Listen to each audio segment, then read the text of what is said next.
To improve your ability to hear S3, S4, and the murmur of mitral stenosis, have the patient roll partway onto his left side, which brings the left ventricle closer to the chest wall.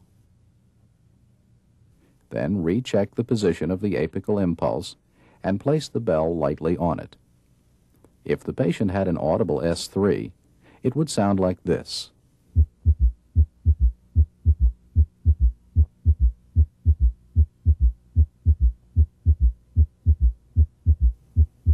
Now, notice how the third heart sound disappears when the bell is placed more firmly on the chest wall.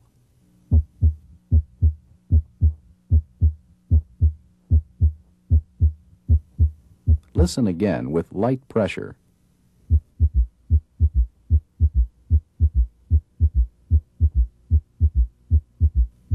With firm pressure.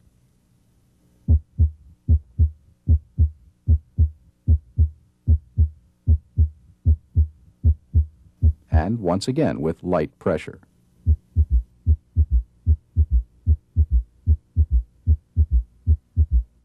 To help detect aortic murmurs, especially that of aortic regurgitation, have the patient sit up and lean forward.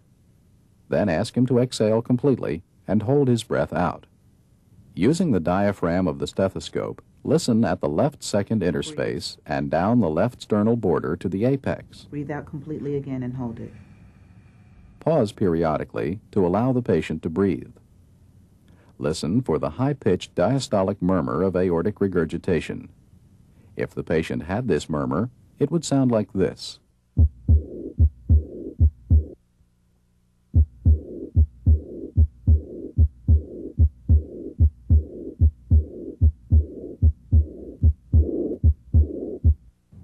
You may breathe.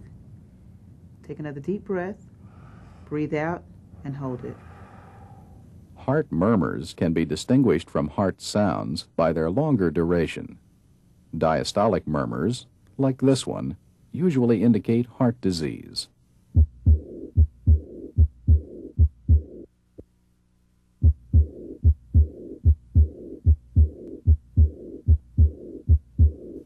Systolic murmurs can occur in healthy people or in those with heart disease. For example, a loud mid-systolic murmur may be heard in aortic stenosis.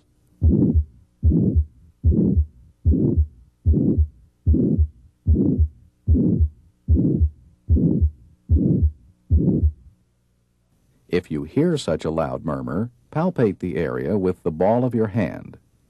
Palpable vibrations associated with a heart murmur are called a thrill.